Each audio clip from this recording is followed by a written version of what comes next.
strength of my sister here, you can give us equal thing to do, but maybe the speed at which she will use to finish that job will even make me feel no, my portion was even more than what it was, less than or more than what was given to her. Are you getting me? So intermaker there, sharing of household chores is not about sharing it equally but equitably. I like this thing. We'll come to that because it's something I also you say yeah agree say or say yes share our responsibility. Now how are we supposed to share it? Yes. What you say. Anyway, Embano, Mentuma Judith, what do you think this question? Do you think it's an unfair situation? Say yes, say man na most of the household duties some no yana. Do you think it's unfair to say that?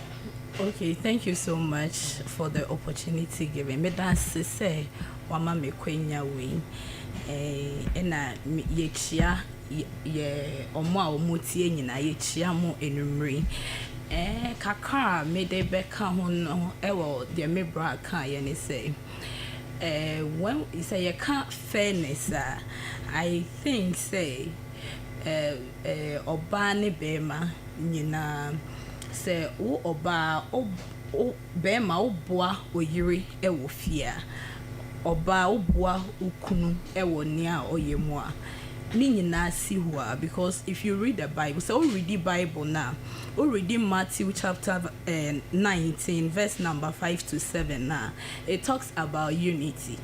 Bible ni say bema ubeja ona eni weja ho na oni oyere akoye baako enti already oba ne bema there is unity.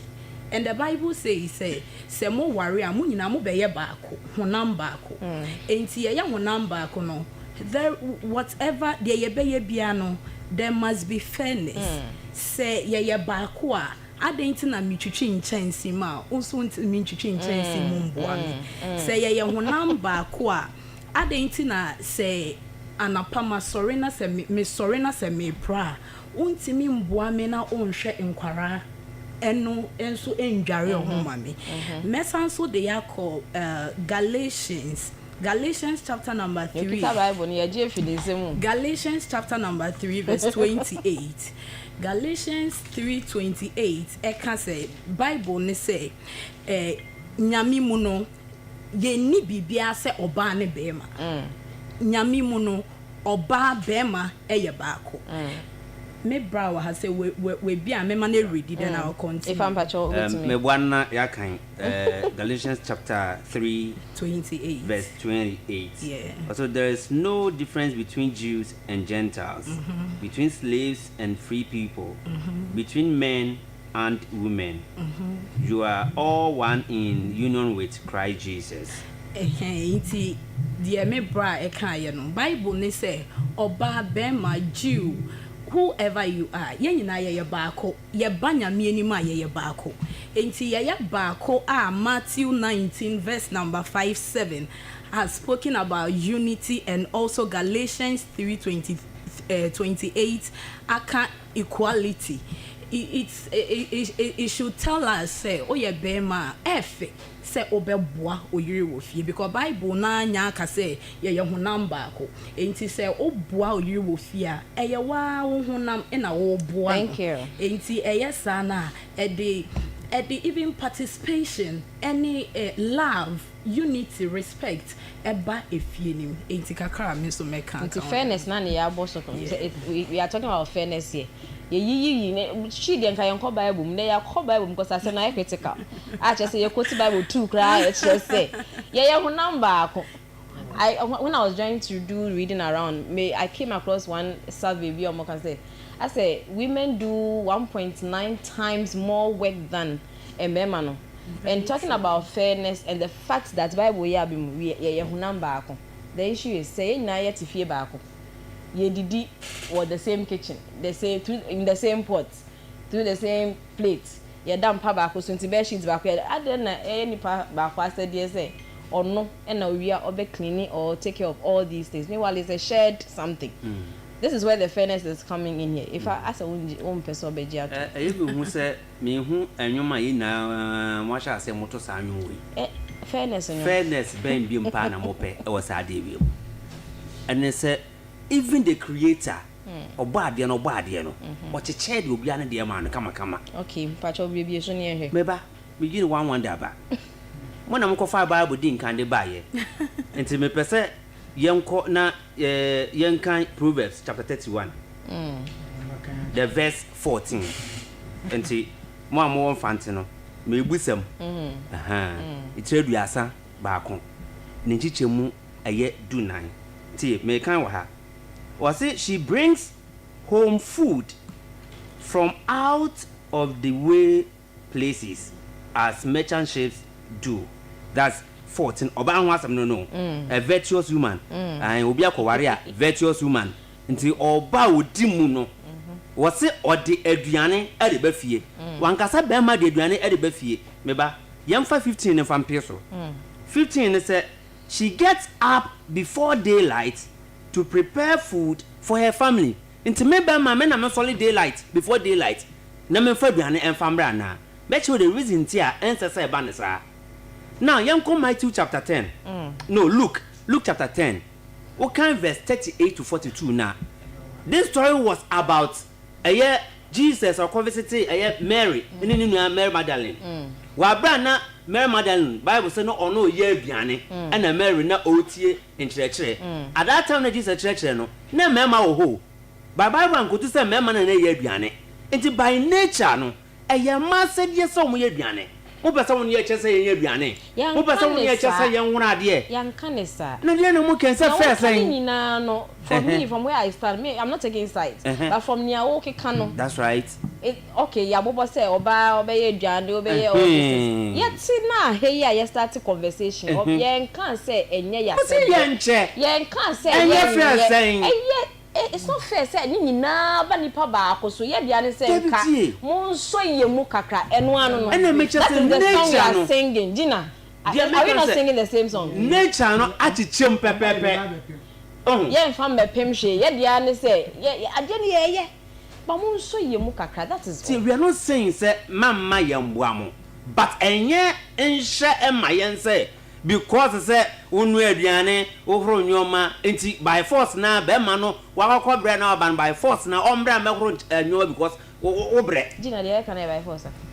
there be any by force enti dem smeka account say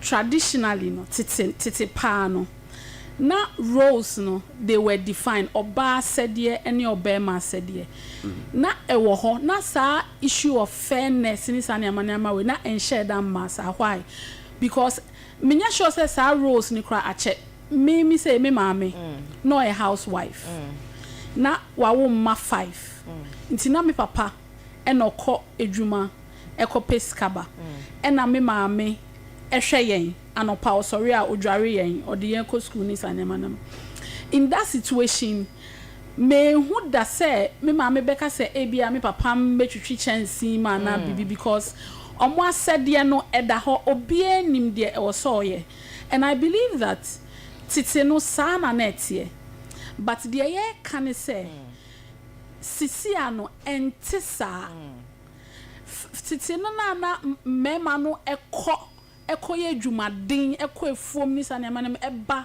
ma no de banchiana bode na omukonya ye ndi ye aduane no enti sasisi ano be ma no sorry na obo ne tie na o hye ni coat a oba ne nso sorry ebo ehye ni suit ehye ni skirt and ni jacket oba ma no kotena air condition mu no okase wa bre because watena se from anopa kosi enwumra oba ne nso equally okotena air condition mu ebo adwuma ne sa so in other words you are saying say obema na ekwa kopiska ba na oba no so kopiska so the same thing you know say enya office na oba na ekwa oba na ikodwom adwuma okwa edwaso okope okotonia ma ba beton obetena ka mu sa ba bedru so what we are saying is that ewo yen ya breso no niama sisa enti se niama sisa enti no ye pese ye brothers any ye kununum omunhu se niama sesa enti as things have changed no also omo boa yen na niama na sɛnea na yɛ maame no mu tena fie na ɔmo yɛ nneɛma nyinaa na ɔmo maame mu tena fie na ɔmo yɛ bibia nti sɛ a ɛnti sa yɛnti fie enti ɔmo nso ɔmo mmoa yɛn na yɛnhwɛ fie ɛnoa na yɛka me pese me bisa question baako mutumi yi anoma yɛ na yɛ ne mo bɛkyɛ adwuma ne kama enwoma na asesa no se yɛ baba ware mu a ho ana edi sika no wɔ no hɔ o bɛɛma no bɛɛma na ada na no deɛ monka sɛ enwoma sesanti bɛɛma no sika na sia bɛyɛ nju sika biem because enwoma sesa so one thing I miss maybe some me brand say and memory won't say oba nso eyi ni sika a contribute to a marriage ceremony nida nti me bisa say ma do what saying and first no na ya maame mo no mema ne nko na yi bibia but and memory won't say oba nso aye adwuma tini sika e dia boa be ma na be ware no wi a obeje later because obeje onum ko ba so obeje omo ya ye for we say ba one no kantam so ho enti na make say one no be kantam so ho enti na make say no niama asesa. And one thing to correct you is that yenka say ye ne mu che adwuma no won say in every partnership bia obia on his strengths obia on his weaknesses yenka say obema no on sorry anopa na on market no menu aduane ansa na ye didi enye saa na ye ka say de obetumi aboa e bia be conscious say nkra ne homework omu free school aba e wo say obi kire omu mass enu so me a me wo kitchen na me ye aduane no me na me mra me kire nkra na aduane e bia wa sorry like interview na yetie en ma me ne ka o sorry na oye ni kunu ne ma na aduane a na ni kunu no so anya ne nkra no na o siesie nkra ne ho so that by about 6-7 no omu me anu nyina omu awie. That is what we are saying. You can't say I know the end dada. They said more pra your friends say and one year come more year that but the women are also saying say men man now more yes are dear no omon koso nya because most of na ye dia dance and man now economy yes are mom no mom ye light to be able to do other things. But this is just to advocate to other voice ba ko bia oba no e ka say ono ye nyoma ni nyina na edu anajo so a ne kunu asan so the pressure wa be gu no so de ya ka ne say yes ye be bua mo de mo ye no oh e bia onu aduane na say menye hwe na e bia wa say me fat tomatoes bi na me de ma wa ano de ye tia so that level no but to say obi che na adwe sanka onu aduane na me so me betwitwa onion abra that moment no I was say bia me ye processing bi me ye nyoma bi we are not saying say me man na embo amba no ane de yentumi nkasa because already na from day one ana yankopon ma yate say ye ne wo be ye nkrutu duma no because e koye nkrutu duma ne de abehwe obi awo ne ba na oso da bi menhwe no me yankasa mehwe no na akofa nde aba ana de ye te ase but say wo ye aduane na by force chenchena wo be kya me say ana wo de wo ba mo so ma me ye aduane ana wo ba wo mo so na me horo nyoma ana wo ba da bi anya ye duma it is defined e wo ho say ye ne yankɔ bre trust them na aka ye na nanam so konsuma mamre e de atowo ene opa ma yema yemu bia wa hai mai mo bi meto se wo yere krate ho e horo nyoma a wo so gira na wo bɔ no nyom wo beti asema in quote ye be ka kire no ye be tag no with name. My first question to Judith on this issue of fairness, do you think say in this 21st century like Gina Ekan we should share responsibilities at home? Do you agree? If a yes or no answer, do you agree, Judith? I don't agree. Okay. I don't agree that we share the duties equally. Say you best share duties ne pepepe. To say the me bra kaya me sister Gina so kaya no. Obia wona ho den ene obia wodi obetimi aye. Ena de me bra can say tete no na omo na omo kokko peba. Ena yen so sister Gina ka say yen so na ne yetena ne yehwe. Sisi asesa. Yes, it's true that the Bible is saying say bema obesam wonim fifiri. Na wo de aboa or wo de ahwe wabusua na wo de ahwe wo ho. Oba so yen so ye wo ye de yeah, the end so say so yeah woman and we have our own. So if Oka say spell it out the duties now sisi in this 21st century and Ghana sisi baby aye dru no enyama asesa enti ya maami mo no at first what they were doing no we don't see it of late first dia no obetna obehwe nkwara na akopim time omubenyini of late how many mothers do you see staying or being in the house not doing anything? It's not there. But in the olden days it was there, so it was a normal thing. And now our rare the no say moko warrior why na etirin sound say now the me so me de be kakra me de be kan on say first the no na be ma be warrior be ma na be to bibia from head to toe ono no better amount but since you know some be worry a money ye che ebi ne ye che 50-50 o to on pabo o to we o to say intime so me de o ma mi sika papa sika beba but in the olden days no na eni ho enti ano no chere say ye nyini e na ye nyini no so no enyama asesa and now of late the population wasn't wide and large as we see of late tete no na population no ya dodo ondoso enti o maame o papa betimi aye garden e wo mfichire enti se sika no kra okọ na oba na onya ni nyina akra na sisi ya betete ne ya dia manage but sisi oba ayi be ma ayi enti se wo ka say ya spell out and ya can out your duties na metiase I quoted the Bible first because Bible ne come Matthew say oba ni be ma we are one enti na yes u free wager ene na efie a wo be ka biro ho na moya baako Galatians so say inyame mu ni yeni oba ne be ma enti eta se bibia no ye ne pe na Bible no so kan wo Ephesians 5:25 that husbands love your wives just as Christ loved the church and gave up for her. Enti say we your be man na wo do yira I don't see say you will wake up and you will bed that bed you say your phone so then you see your wife doing all the house chores. Coming back to the question that I asked you, said do you believe it is time for a shared responsibility? What's you no, but with your discussion now what can you say is a yes, not because we just want to share no, that is not the thing. Yes, like I said earlier, it is about I want help. Equity to be here, not equality, yes, but equity. That's so we shouldn't share it. So I'm changing your own answer for you. That is yes, to say so yes. Gina, do you agree? That it's time to I want to use the word share. I think I will use the word take part. Okay. You know, I think I would want us to say that men should also take part in say men man so moa. Do you agree? Say Gina our assistant there no assistant your topic no say all you see the word share. Brofo dey edu. Nti share no dey on share but take part. We want you to be a part of efie nyama ne because now like she said, ye koba mo so mo koba. But your koba na ni na be gu ba akofo so you see yen share yen take part. Do you agree that it is time for men to take part in domestic work? The issue is we are already taking part, but we are talking the issue is we are already taking part. No, the issue is we are already taking part. Generally, so talk generally. We are already taking part, but you just don't consider what we do as house choices. Exactly. Okay. Let me, so maybe hold on. Maybe I have to go back. Hold on. Those are the auxiliary. Hold on. So I want to take us back a little. I felt it wasn't necessary, so I just jumped over it. But now let's just spell out the domestic work. Let's spell it out. Okay. Me can you there? Remember, mon come domestic. Me say domestic work. And beginning, I gave the definition. Housework.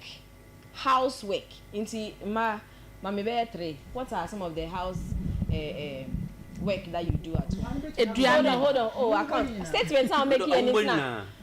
Yeah, me call back to that. Gina about 3. Adriane noa, nia mesie, ena prapra. Thank you. Judith. Say ye be hwe se nkwara na nyame adom ye ediaba no omo ye be hwe se omo benyini kama with the help of the men and also say cleaning efie cleaning then so when it comes to the management of the home efie like how to manage the house but no crampo no yenko ayentimi ye say be ma enka ho a eya na enhye dan ye complete. You that's what kind of abo ha but they hold on maybe account obi account 3 mama 3 domestic work security security, reading, financial planning of the home. These are house chores. Yeah, these are house chores. You know, I also came across what's the financial words? Planning of the home. If we have to go by financial planning of the way you've put it, yes, the woman is the organizer. If we have to put it in those you are saying that we should mention house choices. Okay, I've mentioned mine. Yes. We provide security. Yes. Financial planning of the home. Okay. We do good, but don't no, I'm not even. We provide the home. That's you right. Provide the home. We provide the home. You provide the home. How? In what sense? The home. The home. No, so it's a house then. It's a because home. if you call it a home, then it's a woman who is making it a home. Who made so you provide the make shelter. that in a home? So make it. Oh. Yes. When you were in your father's house, were you making that place a home on your own? I think domestic chores. I think some mukra ma bua yen makeka yen some na ma yen because the muka ni na ye apart from say bia aduane e be no ano. Me say wo de bobo ma me tre bobo nya wo ye as be ma no ano de just be ma de ye de say ye ne correct discipline ofie. Okay. I said ye kese pa. Okay. And ye na ye lead efie no into the spiritual background. Me fa say me can say spiritual protection. Asem kese na wa bossy. Yes, yo. Because I said yes, you lead, and you represent family, no, public gathering, and you represent the family. No. It was a form of fancy. Yes, my family stand. Me share that family stand. Me your banner dey say excuse because we are living it. Okay, into no we experiences in here bobo. Lady Swella. Yes, or can be first one no.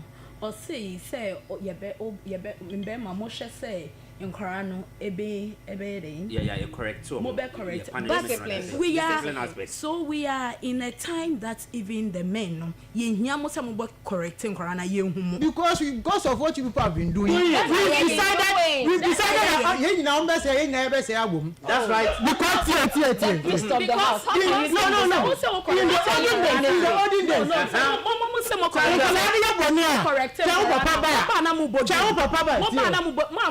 ntem oba pe na wa bedidi no wada it's either say one dance na we pie but you be project I am make say ye ni nyina indeed Gen Z fatherhood project say wo make say we be project your image back be nti ba cho ma mo tie ye no mo share so you can in fact if you are watching on Ocean One TV you can find the image on the screens na mo tie through FM no ba cho mo share YouTube the She Show chat room YouTube page no so image bi da ho obi a hye no no akasa enye nti ba cho in fact me guess na obi mbie ne way link no o dey mean come there yeah can but I want everybody to take a look at this image and we discuss it briefly. Okay? Because if the way I'm more can we say I'm the financial one, I'm the disciplinarian. If we start going by that and the man the way I categorizing here there no you be marvel. Munya bibi anka. Oh, you be you we break. Munya bi anka. Because everybody the only reason why Father's Day fans no was because of your forefathers our responsibility no take you upon them say akolaya gbona me na me be fi abehwe no asem no ko esi ye no ka papa no nni ho oba ye se oku aye say na jim pom akola ne tan ne papa asem no nni ho bi no but because of sad and ohun ni papa ne ye ma shi no we also want to be caring and love him just like the mothers we are bani and so oh baby don't cry it's okay we move because of the implications of that action we were taking say oh papa ba before papa be do fe no mpo no na wo sure yes but sisi ewiase na sisa but sisi ahun some person yes ade ni go debio ewiase na sisa enti se first die no so that is why in my earlier submission me can say yen kan say yen mo be che ejuma ni pe yes mo mbo aye my earlier submission I was saying that we should share it equitably because we are from different backgrounds now there we are boom equitably you are bringing the fairness here no you let me explain equitable now you see the same thing let me bring mine you understand me okay let me explain just for 2 minutes Okay. Just for 2 minutes. Equality, but I don't like it. We are from different backgrounds. We were trained differently.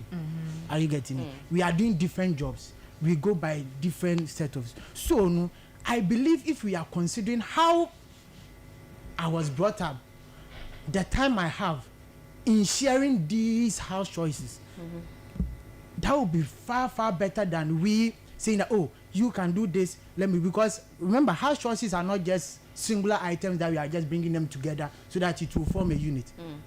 It changes upon time. Yeah. So for example, as I'm here, I'm working as a teacher. I close at 2. I'm a man. I close at 2. Nobody should tell me that I should go home early and take care of the children before my wife, who is a banker, who close at 8. No one should tell me. It's common sense. Because of what my time is given to me. Okay. The same way, my wife is also maybe a nurse. She close at 2. She goes home. There's food stuff. She can prepare food all the time. That doesn't mean I'm not helping her, but because of time constraint, there's also the job that I do. There's pressure on me. Maybe there's so much weight and all those things.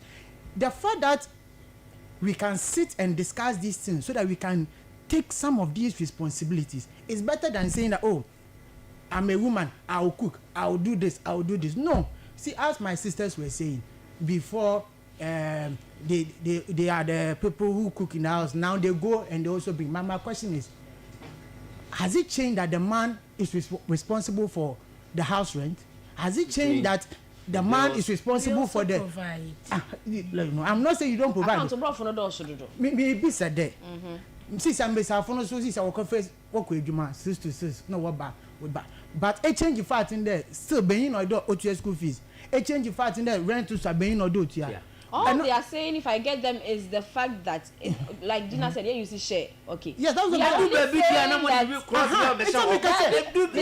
said we shouldn't use the word share. So I'm trying to correct the share. We are not share. That's what I'm saying. We shouldn't share, but rather we should look at each other's schedule, each other's lifestyle, because maybe we all know, and it's not by his fault. They only made the ben because of men's work training.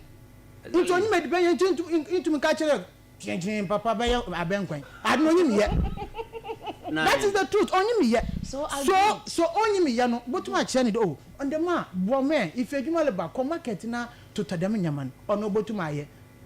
Listening to the Vox Pop and all that we are discussing, I don't think so. Vox Pop, I don't think so. Be a shada can say Abenkwan na your banner says on your be man be. That is not yet. Everybody am okay. Am say. But do you know that? But do you know that? You see, the truth of the matter. I want to quote the Bible in your main quote because Bible in the woman in your cake.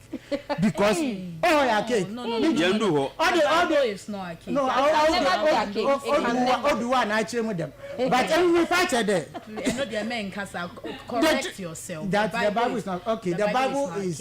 Oh, those people at that time. It's never old.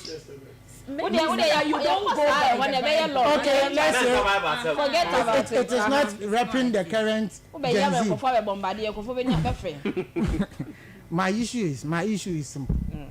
The thing has been there since ages. Say Oba say. But ask yourself, even women, it is not all of them who appreciate the fact that Ediana, plenty of people should be in the kitchen. There are women who hate that time. A person who hear that night, she want to be in control of her kitchen. There are some women who also want your husband to be there to help. But the question is, which of them am I married to? Yeah. Are you getting? There's a woman who she feels if people come and see that her husband is washing her, it's a dent on her credibility, her reputation. So which of them am I married to? Is it the one who wants me to wash, or the one? Unless we communicate, unless I tell you, oh. In my house, because everybody has been a kid before. In 2 we can say, "Ben, ben, to me to chichensi." You better to me to read. You better to me read. There are even women. I say, "Me say me finsano." Inti peda the more don ma don ye ndi obeyedi. But imagine the ma will be a finch cheli. That's some kodo. Only mo dosin. Inti ba me finish on call do it shouldn't be a problem. But it's a match one can make look down as a man. I will feel ashamed the why there. Maybe because it is presumed that is the work of a man. That's why I'm saying that yes, we should share, but not equally, but equitably, so that everybody will have its strength and weakness. So that only we are good with we are on the same page. Equitably. Thank you. Because we have already stated equity. Yes. So that is it. Even there. Because now can now because it said at the end of the day, the way you are talking is maybe when you say the amomo you see it as normal, but others are crying out. Other homes are not like that. Oh, there be some men hold on. Momo can because that's what you do, and some of us know you and we know that's what you do. So you are confidently saying that this is it. Yes. No. You can't say categorically say you are men. Oh, say you provide security. Oh. Okay, so now we've all seen the images. We've all seen the images. You've all seen the images. Oh, Ifa. You've all seen the images. Say image you no. Also osuja. Firewood na son. Uba Elmina one on so firewood da. Maybe say firewood one to try. Meba oko like you are saying. Oh, there was one to try be a problem. No, nobody say you don't work at all. But you need the but say our side try and also one so. Channel crab person metin elkuto so one no. And no come person metin kra. Ko otwebe yate be ma no fo mountain. No wa ko bunua. Obi a wahye na chako. Obi a wasoa e de abafie aba beton. Wabra wo shefie wo she mukase mina na kan mukase kitchen wo ye aduane. Okay. Now we say my ba equity bi mram. To see our images na mo share any more share e wo Ocean One TV so no and those on YouTube. Image no mo share ni ye. Enhwehwe ni mi. O ma fa be ma dia mo. On say the man. Yeah mo fa me man so de nto na mo fa. Na be fa dia be fa picture beto say wo ye ntwetwe ni se na ye twen oba we. Wo ye na mo boy ye nche da nye eyi bia as compared to the woman. See the branches. So you can see a lot of the household duties are the woman is supposed to some of this there's another aspect you are forgetting from this conversation. Okay. The household is not only the man and the woman. Most of these things you are seeing. Imagine there are no kids. Even though the kids are part of the family, imagine there are no kids. It's just the husband and the wife. And imagine they are very young. Imagine they are young. Yeah. If you rent so they also mean tia. Na ye boss also won boss no na money purchase say na ye omuso konom ko ye adwuma ba no. Rent and you want to tia. Na say ko twe ba yate. And be man na tia rent. Your time collect image no. You have seen a lot of things. Oh yeah. What do you think is the emotional? My main teacher because of time. So Gina, you give us the emotional aspect. What do you think the emotional how emotionally will it affect the woman? How will it affect her psychologically? How will it affect her Judith physically? Emotionally, psychologically, physically. How do and I mean more spiritual, Judith, I mean more spiritual. Okay, both. If I so far physical, if I starting through or physical, you can see the image. How do you think it's affecting women physically? All things being equal. Ye equity and cemetery rent and we baby can later. But I think say per the mention or hano say be man ye be more bana. I think say ye damage the system of Obano. Because looking at the workload, a man strength in a cry at the same na Obawa or two idea or chair a crano a come fast away in homework or new piano or my bema massage. Bema just wonder relaxing ye me the chairman. Na o she and so go or son your ma a bashan look at it, the stress will be come and the impact of being your the body. The Obaka say be our exercise, but exercise between coming in pa. So per picture now their mamma no, not the topic near discussing about the picture no, or their mamma dear. Make us a load no a dozen and a man. But no money be woman, my yen. Load no doors, and I still had no point of Gina, emotionally, how do you think it's affecting her? Emotionally, I'll talk about we talk about love language. Okay. Who say the day or Barney or Bearman a bar together and cry or do or don't ya say, what could catch your biba say, or don't, or say one in it's now for the rest of your lives. And ya her or don't swa I don't know if my other panel members you know about the 5 love languages. Ebimu there quality time. Ebimu there acts of service. Ebimu there physical touch, gifts and words of affirmation. We say wa ko worry oba ne love language. Acts of service. Ɛkyerɛ sɛ wobɛboa no wɔ nneɔma yɛ ɛno na ɔno sɛ woyɛ ma na ɔfili sɛ bɛma wei oyi ne dɔ akyerɛ me. It means that nipa no ɔbɛfili sɛ ɛdɔ no a ho sɛ wodɔ no no koraa no ɔnhu so. It doesn't express that love because ɔno no the love language no act of service. Apart from that koraa no sɛ wogyae ɔba nko according to image way na sɛ oye sa cho edwuma efie edwuma we nyina ewia obefia odo ben pa na oba we obetubi di ado. It's like mobetina if you say edwuma you just live mobetina aware no mu just because of commitment. There won't be any because obebre. Do you get it? On dream or don't show love. Yeah.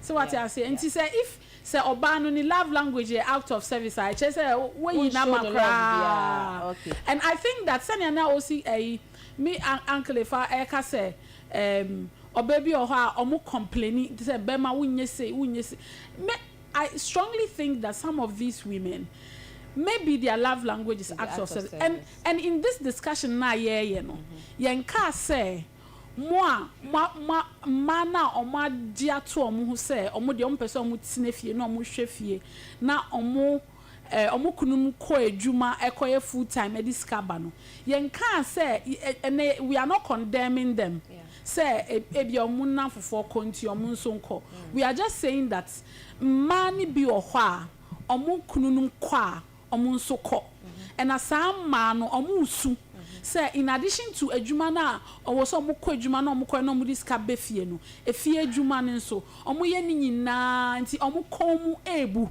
nti omo kununum no omo moa omo eno na eye discussion na ye nene yeah and for the sake of your radio listeners omo hu your image no ye hu oba bi wo ha ma de in fact every human being e won samienu nti samienu no oba ne samienu no ba ko no in fact okita prayem ina ba ko nso ekita flag mu na ne aka ni na ye branches wu se bi wo ha ye si niama o hata ebi so hwe e bucket wa ya wo no ebi so water garden ebi so no aduane ebi so pra branches bebre ebi so massage omukunu in fact ensa ba ko massage ni kunu ba ko so bu nsuo ba ko so wo fence abe wo do che say oba ba ko ne nsamienu no ya chiche mu bebre nyama we nyina te se nyame sister kan ama ne kon ebu ina ye kasa ne se mema no ma na mo kon mu ebu no omo nhwe na omo nso e kon no na nti anto.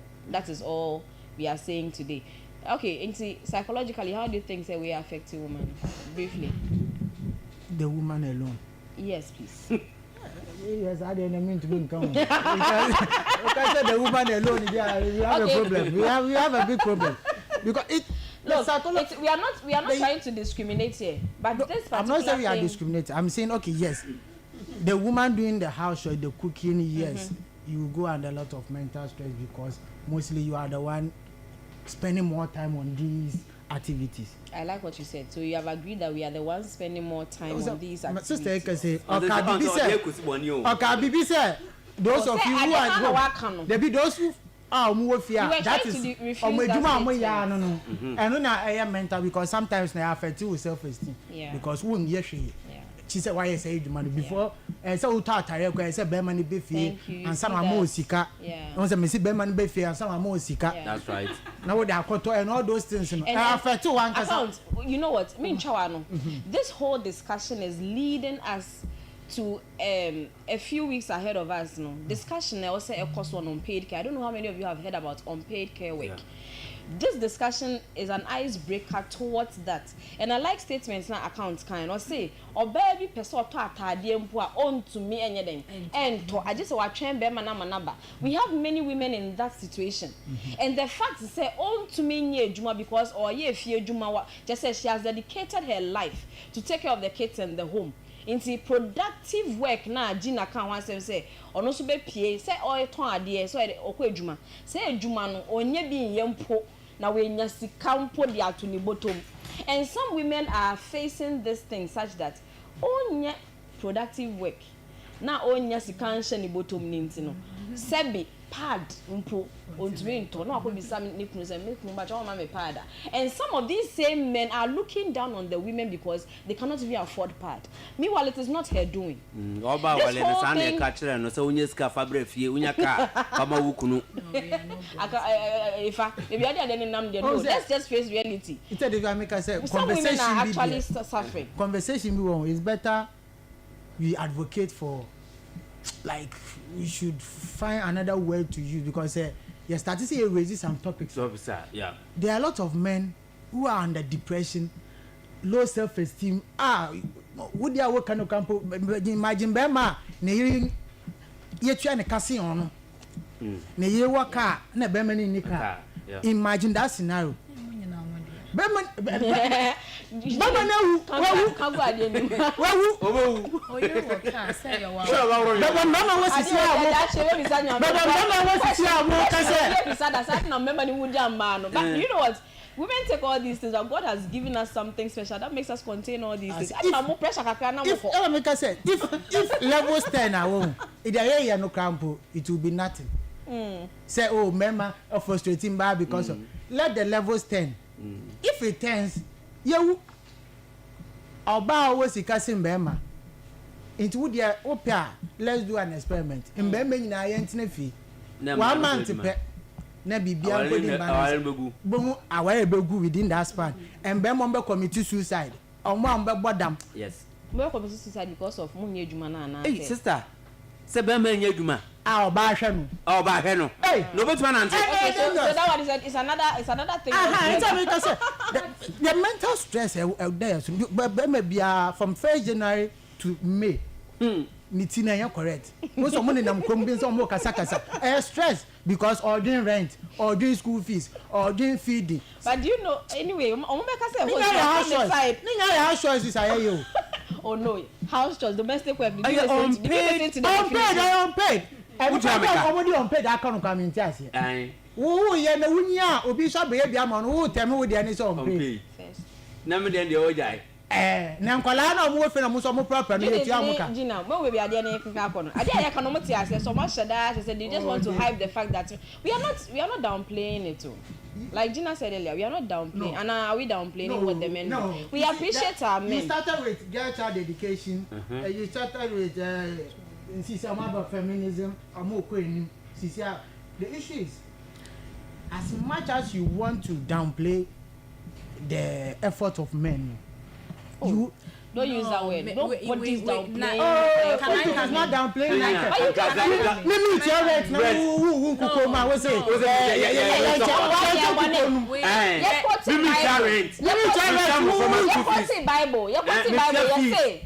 Bible no can say it is about the two people. The two shall be one.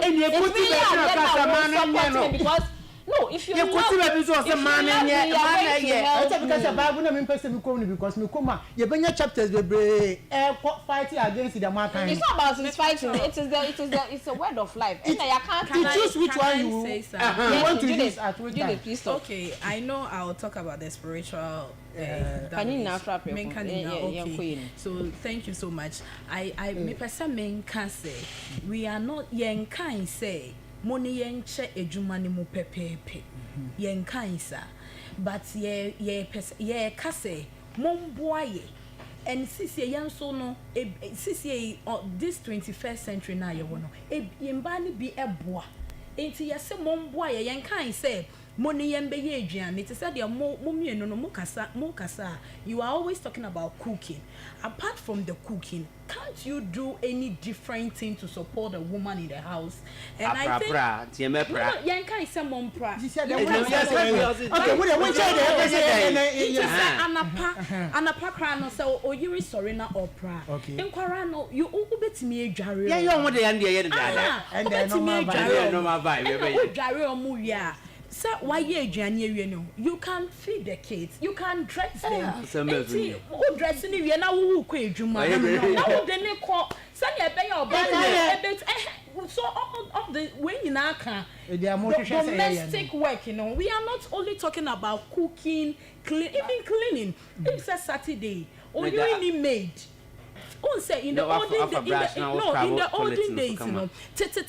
no, na ya ware wa uti efihiem ebusuafo nyina wo ho nti wo be ma no ni ho kra na wo nuanom wo ho ba ni nuanom omo boa nkra ba sisi no it's not like that ye ni ebusua bia o ba so obeboa ti se wakofa maid na some mom be ma ya kro ya e bi nso mpe maid o pesa wo yiri na onya bibia enu ti ne ye ka se ye kai se ye ne mu che edwuma ne pepepe ba mom boa se wo boa mpa e ma odo ne kra eso wo fie wo bo se wo yiri no going to say that is odo peace and love and harmony at home when there's a oba be ma ewu se love ma you tua bill no somebody's love language o no can say somebody's love language say e be love language na wo oba ma sorry na so who say ma see nyama that is it the children are watching well said they are so happy it's enye new mom but it no it's not our fault it's our culture and I yen ni e better but say nyama asesa yen kan say yen mo che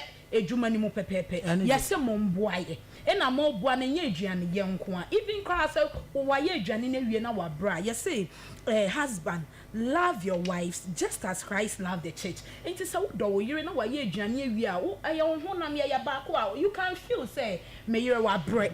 Ain't massage be cry over to be a massage. To end it, or let me add a spirituality aspect. I think picture na me hu no spiritually no say oba no eye enyama we nyina eya ekile ne ye ekum ni sunsum de bia odi areho de bia ne ninje de bia obon se na ono nko a ayese o ka ne ho akoni pemu kra na ontimi nka ne ho enko ne pem because enyama enka onhu se nkofo ye no onhu bi and also again we read the Bible na Bible ne kra ka se wo yiri o time wo yiri esu no oti ne su a wo be ma no it fight against your progress in life enti se wo ye be ma na wo ma wo yiri eti enisuo too much enumre mesrew we should ye pe kwan na ye nja ebia wo ba wo be hu se wo free abonten ba o kasa ne ho pe na we ma o chiki answer o kasa ne ho pe obie na no pe obon se na enisuo ba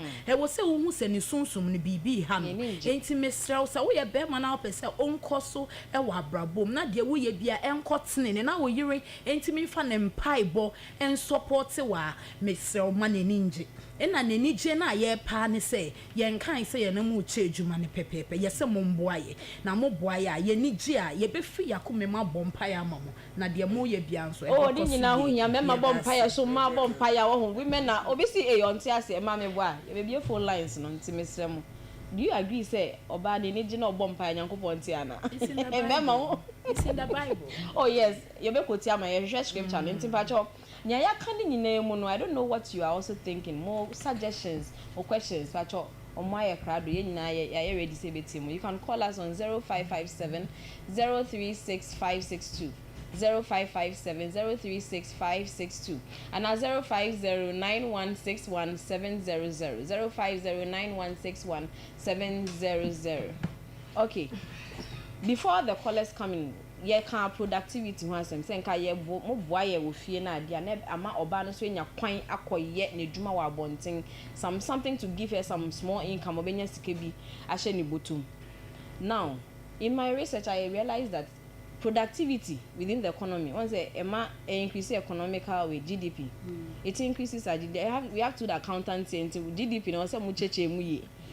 So if men are working and a few women are also working now you say increase GDP now. Why what do you think will happen if the women who are at home want to me nye juma no yet to me any more a share responsibilities kakana mo so koye productive worker affect GDP nana. Okay, my first caller about ahoma so. Okay, my first caller, hello.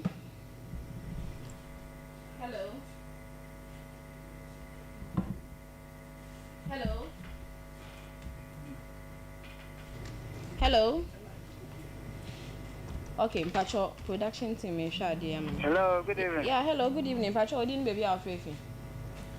From Kobe, make a station. Kobe, Pacho, you. Pacho, more candle in the car, but some of them, Mr. Funo, Mr. Mawaba. I was in the woman with your man who would they cheap. Okay. The innocent in front of the way, no one here with you, no food some out on your papa or DBR. But you do know only cheap. In the most amount, stop at the man. Nti mo can be go mbese man a bon na wo mu dey cheap. I'm not. Okay, Kobe, yeah, that's it. Kobe say man man be homo boa man feel so be cheap. I think some of these things we even attribute it to your sisters because the way I'll be more treating men at the end of the day, no, it doesn't really help. It doesn't really help.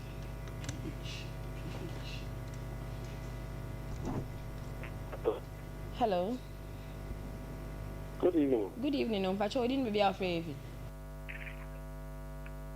Hello, good evening. Hello, good evening. Pacho, it's on Pacho. Didn't be afraid. Yeah, we did the Richard. We can free chat. Pacho, it's you.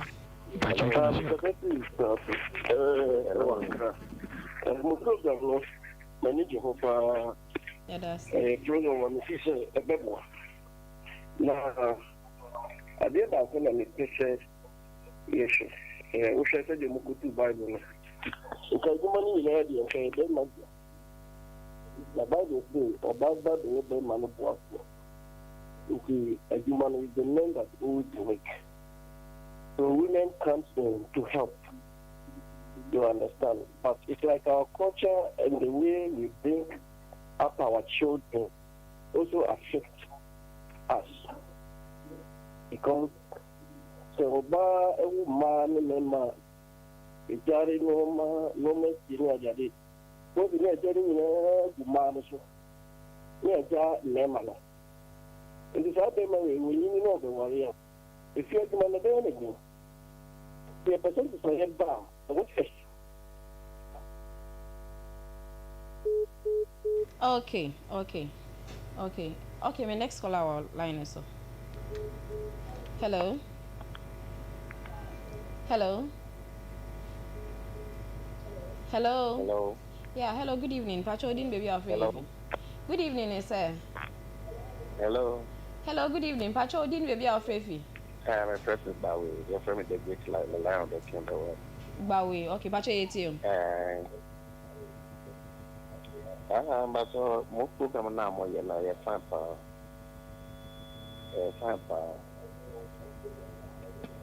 Pacho, it's you. The woman is say you need to have to teach you in man. No money now to see. According to Bible, you will not be a war or back serious or so to you. And you will be man from the if you know man sanka or banner far 30%, nanka be man for 95%. Into a war no much shady only or banner best and sana almost a cow in the monkey kitchen. A banner sana them had a sunny papa. Or banner yet and enough be man there or not banner there. They may be near Buano or banners to make Boab then you know I come. Yeah,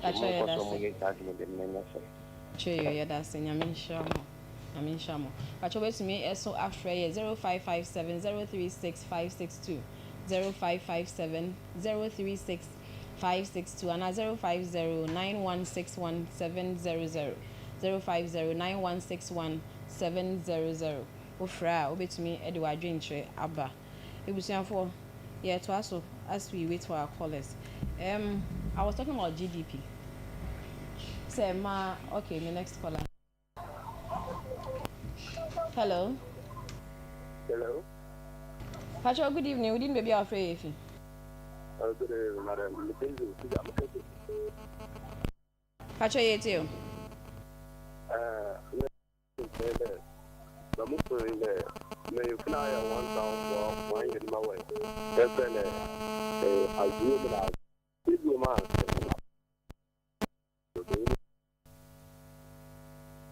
Pacho, you too. Hello.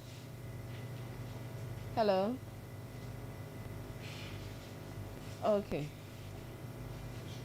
Okay, Pacho, my next caller. Hello. Hello. Yeah, Pacho, good evening. Why do you want to Yeah, anyway. Yo, we feel time and we come to question, maybe in water. I get Papa Cata. Pacho, you too. Look at why it's been like a papa. Nine. In one, men are no miss Yaku. The young family of 1 year and 1 year. If you are Marcus, then you be said if you mean in day, who could you for Nabi? And it is my big decision. Oh, brother, that oh, Papa. Na okay, you go to that.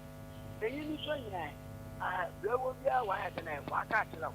A penny chair will walk. I can only make a cat as a work for the check. There's a cat of work for Jenna being in a bed, and now we see a year before. Yeah, you will show me. I can be there to the job of week. I'll be woman, wouldn't you be here? You're not a real innocent could be yala. I mean, it's a one. Oh, the wild grad book. Mr. Hantipa, Yan in the wooden where you to do. Nay, and while Miss Yapno or man, I didn't move the way. I asked to see. Ma'am, you couldn't hear. If you come to the kitchen, I sent an album, I'll tell you the new alphabet. It's a beginning to be damn at him. It is the one why am I and where you are that you do. Amala, you didn't want it. Look up on the banner, me lying. It is the meaning of why it's an issue. You are also more one, meaning I am tired and yes, up one.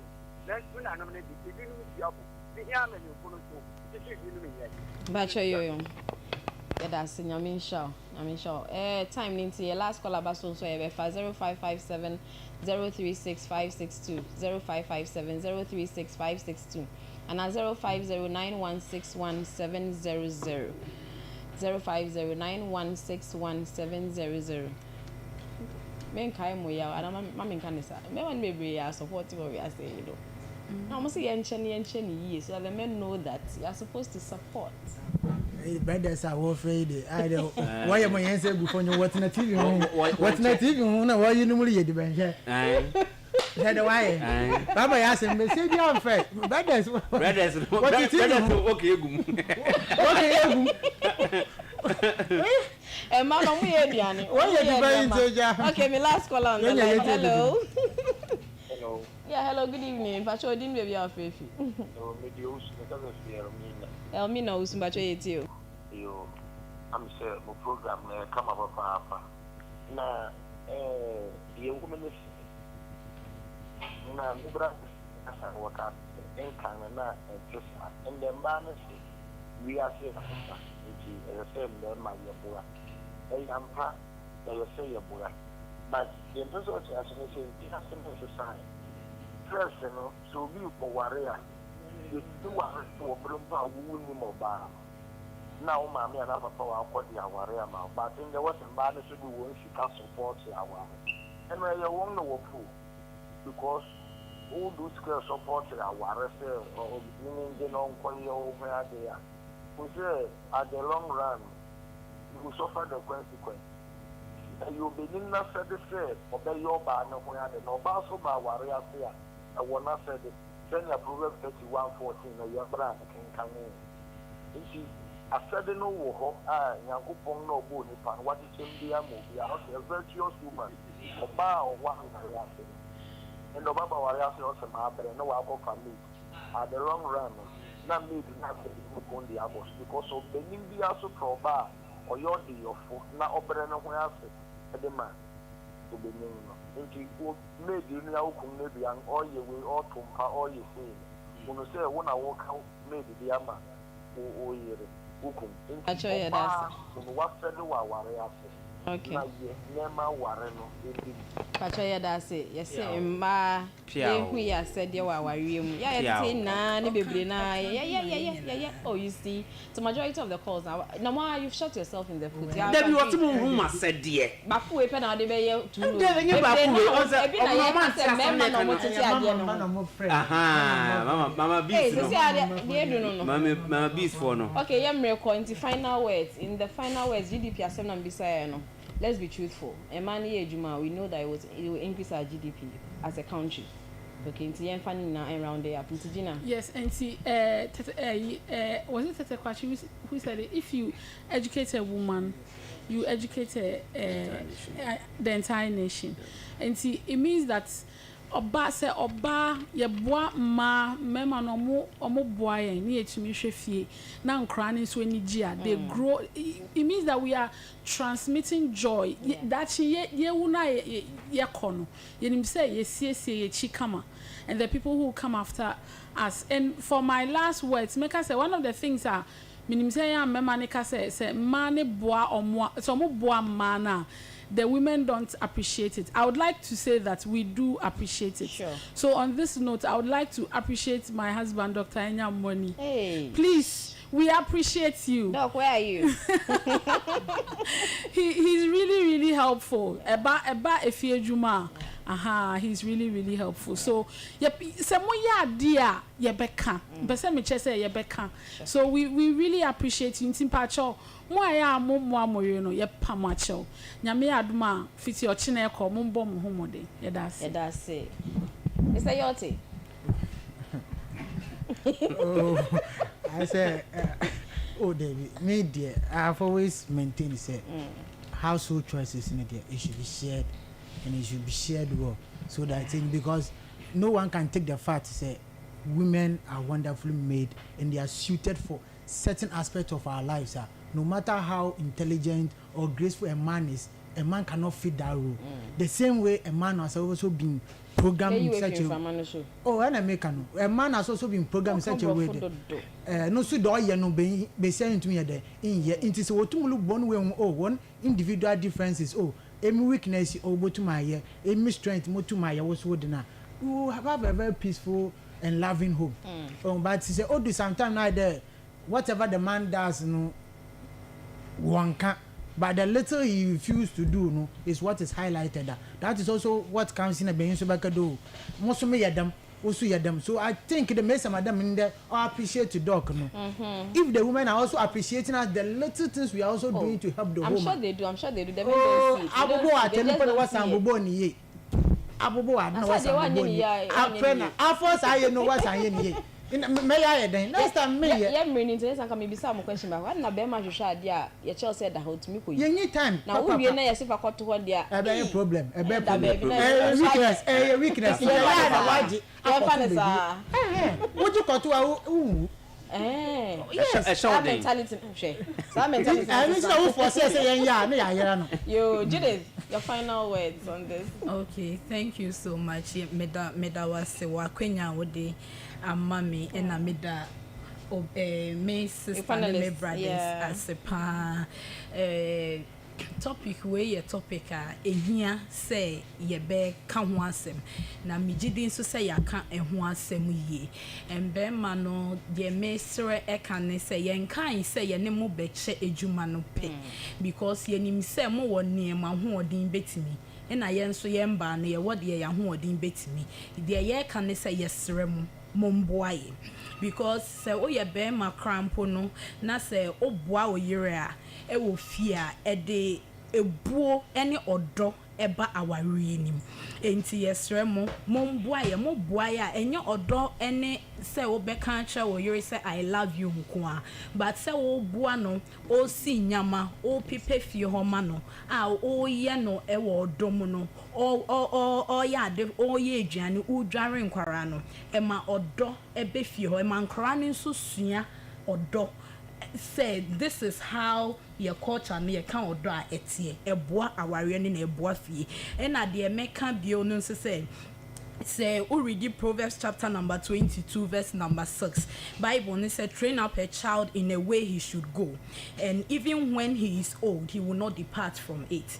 Enti say ya awofo ya ye wo fie entokwa no mesre say ye betwitwa so se ne be ya enkwara no odo na ye de kire omo maame no omo behu na omo nso esua na omo nyini a omwetime di anante ena de mede beka bio ni so read Galatians chapter number 6 verse number 2 I can say bear one another's burden and so fulfill the law of Christ and a try say oh ya bear ma na say de o yiri femu no o feeli na se o watin kama na eboa like ema asumdue be fie ema odo be fie enti em make sure say the enyam bible ne ka no this teachings na ye ka ni nyina no or the Galatians say ka ni nyina no eye ade a eboa as a Christian or Christian Christian duties enti muma yenye na emboa ye na the meka etwa to ne say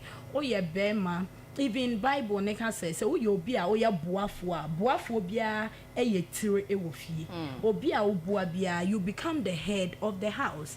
Jesus ba ye no obesom ye and osom ye no esum ne mu kwan no obeye etire emaye enti ye ka say mbema mo ye head a ye nkan say ye ne mo be che dwuma ne pe ye say mo mboa ye na mo boa ye no ye sa na say ye ka say oh daddy we love you we mean it. Adna kasa hwe fa enim we mean it because we know the moyema ye enti ye domo ina se mba na so na mo appreciate mo kunu no me pa chaw from ene ko yesre mo appreciate yo kakra obeya ma obia dana se ne be ya de bi obekoso aye na mbe ma no so na mo yire no mo edivote o mo time o say o mo hwe enkwara no so no mo so kakra mo be ye bia no mo appreciate yo because ye can mbe ma no nko but mbe ma no so bi wa ha you don't appreciate the wives and so mo appreciate the wives no say ne be ya they can love you and there will be peace and there will be harmony in the house. Seconds. Thank you. I don't know 20 seconds. Time now so May simple. Yeah. Proverbs chapter 31 verse 15 actual area to obi aba bia nya daje enko kan de ye ne ye ede boa mo de mu hu se bo me hu mbo abie mu mo pesa ye san de boa mo de ye ne ye de boa mo mu we appreciate it. We appreciate because a man mo ye adwuma o bisa GDP ho asem na I think say a man na e bia me nim the reason te o pesa mo yere no ba ye adwuma no and then me to omofo and my adwuma eboa o man na nkasa do many bi wo ho a o ye adwuma nan se ne kunu bas kan say kwa mafa so o risk kan be sie o man ne kunu no kan sempa na de fa be o se me kan nyina de go anti me ma no emwa na o meyere no ye adwuma man to mo ye adwuma no ye ba mo first kan nsie ye mu na ye bi aka baka yeah that's it madam panelist say Mrs. Georgina Money, thank you so much. Mr. Emosioti, thank you also for passing through. My dear sister Judith Swansea AJ says Nyamin shall be brave. And Chum Chasam Mr. Efa Chum Emmanuel, thank you all so much. Thank you so much. Madam Winase, sincerely, Madam Winase. I also appreciate you so much. If I appreciate you, dear. No, be I don't want 30 seconds.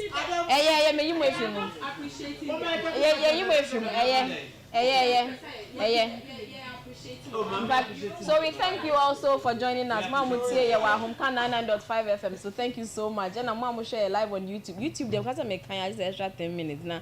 DJ Kweku at their face war just say if I or still support 2,000 and I hear him. That's why I try say you said then you. And I see Kweji agree the quotes you made. And if fast fans and DJ Kweku say sa quotes ne onim ne ya papa ntro sa quote no on pesa quote ne kra on pe kra on TRC. And so mo dey debate wo YouTube page so make say me kan ya Mami Harriet, I see you.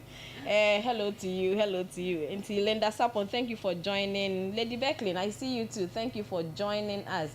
Gabriel Dawuna, thank you for joining us. DJ Kweku, Rebecca Sawechi, thank you all so much.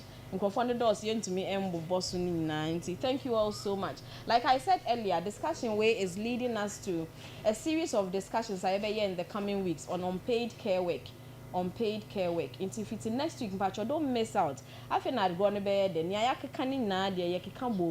but we are now going to talk about topic by topic. Next week you have to join us, please.